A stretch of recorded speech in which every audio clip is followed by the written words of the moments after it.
Finalmente, ayer por la tarde el presidente hizo los anuncios que se esperaban frente a este nuevo pico de coronavirus que, ojo, es, como dijo hoy Axel Kicillof, un tsunami, no es una segunda ola. Es mucho mayor el ritmo de contagios que el que tuvimos en septiembre y que el que tuvimos antes cuando por primera vez entramos en contacto con el virus. También es mayor que el que tuvimos en enero de este año después de las reuniones de las fiestas. Se suspenden para todo el país los viajes grupales, tanto de egresados como de jubilados.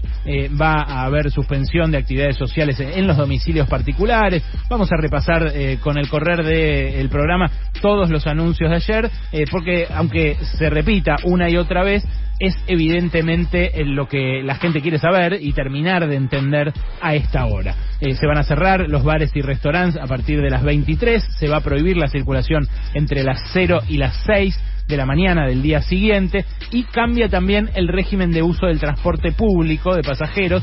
Se va a limitar a los trabajadores considerados esenciales, a la comunidad educativa y a los que hayan sido ya expresamente autorizados. Esto del transporte público cobra especial relevancia porque vuelve la aplicación Cuidar. Eso que nos habíamos bajado al celular y que, bueno, uno iba sacando permisos de circulación renovables cuando había aislamiento social preventivo obligatorio, bueno, ahora va a servir para la muestra, la exhibición de ese permiso al utilizar justamente el transporte público. Ahora, lo que no hubo, porque sí hubo anuncios, después de estos del presidente, hubo anuncios más puntuales, tanto del jefe de gobierno Horacio Rodríguez Larreta, acá en la ciudad, como de Axel Kicillof, el gobernador bonaerense, más tarde. Lo que no hubo todavía es precisiones respecto de cómo va a ser el Estado para asistir a la gente que se ve afectada por estas restricciones en términos económicos. Es difícil saberlo todavía porque por ahora las restricciones van a regir por estas 3 semanas y también porque al parecer, por cómo están redactadas, afectan, bueno, de manera directa solamente a los que trabajan vinculados a la noche de algún modo, o en bares y restaurantes que van a tener ahora restringida durante el resto del día también su actividad puertas adentro, que en parte les había permitido repuntar un poquito. Bueno, no hay por ahora medidas que vengan a compensar ese impacto económico. El gobierno sabe que va a haber un impacto económico de esto y que además si no tomaba estas medidas iba a haber un impacto económico peor, porque a medida que la pandemia ataca, obliga a aislar a mucha gente que después falta al trabajo y esa producción se ve afectada. Lo sabemos porque, bueno, pasa con las líneas de colectivos. Los colectivos pasan menos de lo que podrían pasar porque muchos choferes están en su casa como personal en grupo de riesgo sin poder cubrir las frecuencias. Entonces hay colectivos que no se usan, las empresas se niegan a contratar más personal porque el Estado a su vez no compensa de manera extraordinaria ese gasto. Hoy Reinaldo Sietecase, acá en esta radio, le preguntó al presidente Alberto Fernández si iba a desplegar algún tipo de medidas para compensar ese impacto. Esto dijo. Objetivamente la actividad económica está funcionando a pleno. Y por lo que yo decía antes, nosotros no hemos detectado ningún foco de contagio, y el doctor Carzaleone lo sabe bien, en fábricas. Allí los protocolos se han cumplido y eso ha funcionado en ningún lugar del país, en ningún lugar del país.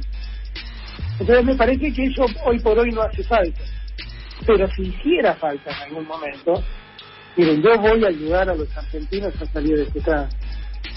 Yo no me voy. Para mí ver los datos de pobreza no son un dato más, no son una estadística, es algo que me preocupa en el alma y que tengo, la verdad, también recursos limitados para resolverlo. Tengo recursos limitados para resolverlo, dijo el presidente de la Nación, Alberto Fernández, después de comprometerse, ojo, a atender el impacto que esto genere sobre la población que se vea afectada. El gobierno, desde que levantó el IFE el año pasado, hizo un presupuesto y una política como si no hubiera esta segunda ola. La segunda ola es el elefante en la habitación del presupuesto 2021. Es algo que todos saben que está ahí, pero que nadie menciona. Le dicen así los yanquis a algo que todo el mundo ve, pero que todos se hacen a la vez los boludos, ¿no? El elefante en la habitación. Bueno, lo que pasó con la segunda ola en el presupuesto es eso. Nosotros acá ya venimos diciendo que hace falta asistir a la población que cayó en la pobreza este último año, no tanto por efecto de la cuarentena, sino por efecto de la pandemia. El gobierno de Alberto Fernández tiene 3 millones de nuevos pobres. Es cierto, el de Mauricio Macri dejó 5 millones de nuevos pobres.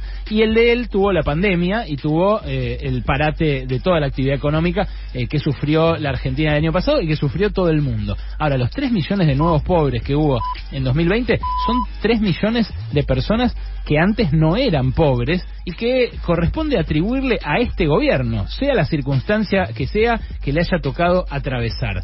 Eso habría sido mucho peor, por supuesto, si no hubiera habido las medidas de asistencia que desplegó el gobierno para compensar la actividad económica. Ahora, cuando le preguntan, ayer por la noche, por ejemplo, a Santiago Cafiero, si va a volver a haber un IFE, un ingreso familiar de emergencia, o un ATP, lo que responde es lo mismo que respondió el presidente recién. Los recursos no son ilimitados. Bueno, es cierto que no son ilimitados, pero también es cierto que el estadista, en general, toma decisiones, asigna esos recursos a unos u a otros. Y el gobierno está reasignando recursos a determinada gente en este momento. Por ejemplo, a los que les alivia el impuesto a las ganancias. Lo recordaba esta mañana Jairo Straquia, que decía, un mozo, por ejemplo, que gana 35 lucas, o 40 lucas en el mejor del caso, que se lleva a su casa esa plata entre lo que gana y la propina, ahora va a perder 1,5 lucas por día de propina. ¿Por qué? Y bueno, porque no va a tener esa propina del bar abierto, del restaurante abierto, hasta después de las 11 de la noche. Ahora, el supervisor de una fábrica o el gerente que gana 150 lucas de bolsillo va a tener un alivio de 5 lucas de ganancias. Es más, este mes, como ya contó Noé varias veces, como les devuelven el retroactivo, si se aprueba la ley Massa, el proyecto de alivio de ganancias, le van a entrar como 20 lucas adicionales, porque le descontaron 2 meses, porque le devuelven también lo de este mes, y se le computa todo junto. Entonces, esa plata que pone el Estado es plata que hay. Y claro, me dirán, estás haciendo optar al gobierno entre 2 trabajadores de distinto sueldo, y es injusto. Y sí, probablemente sea injusto hacer eso, pero es el ejemplo que me viene a la mente de inmediato. Después hay otros recursos a los cuales el Estado podría echar mano, porque el propio Fondo Monetario Internacional ayer propuso una tasa COVID. Propuso que mientras dure la pandemia y si se produce una segunda ola fuerte como se está produciendo, que los gobiernos cobren un impuesto extraordinario a las grandes fortunas. Ya lo hizo el gobierno el año pasado, pero tranquilamente podría hacerlo por segunda vez ahora. Ya no lo propone Podemos de España, ya no lo propongo yo, ya no lo propone la izquierda de Brasil, lo propone el Fondo Monetario Internacional. Lo está llevando a la práctica Joe Biden, el presidente de Estados Unidos. Acaba de plantear un proyecto de ley de reforma impositiva para siempre, no por única vez, para siempre, que establece subas muy altas de los impuestos sobre el ingreso para los que ganan más. Entonces, ¿se puede compensar con algo al mozo de 35 lucas? Para mí sí. Para mí se lo puede compensar con algo. Una especie de IFE, algo más focalizado. En los 87 distritos que están en zona roja y con aumento de casos, bueno, que sea limitado a esos distritos y nada más. Agrego más al mozo. El jardinero, el plomero, el gasista, el albañil de refacciones, que ahora no va a poder usar el transporte público. Si no tiene auto, ¿cómo va a ir a laburar? ¿Cómo va a ir a hacer esa changa, ese laburito en negro? Que es el negro siempre, porque es un laburo por una semana o por 2 semanas o lo que sea. Si no tienen auto, ¿cómo van a hacer para ir a laburar? La verdad, me parece que ahí hace falta también algún tipo de asistencia. Y en la ciudad de Buenos Aires, con el presupuesto que tiene la ciudad de Buenos Aires, le está regalando patrulleros Diego Santilli, el vicejefe de gobierno de la ciudad de Buenos Aires, a los distritos del PRO, de la provincia, para que hagan policías locales, para que hagan guardias y rondines de policía local. tanta plata tiene que le regala patrulleros a distritos aliados de la provincia para hacer campaña, porque Santilli quiere ser candidato en la provincia este mismo año. Entonces, ese distrito no puede atender monetariamente la situación de los locales gastronómicos. De verdad, si tanta empatía siente, si tan desgarrado está el jefe de gobierno por la situación que atraviesa este sector muy golpeado, que fue el último que pudo abrir en octubre, ¿no le puede condonar el ABL?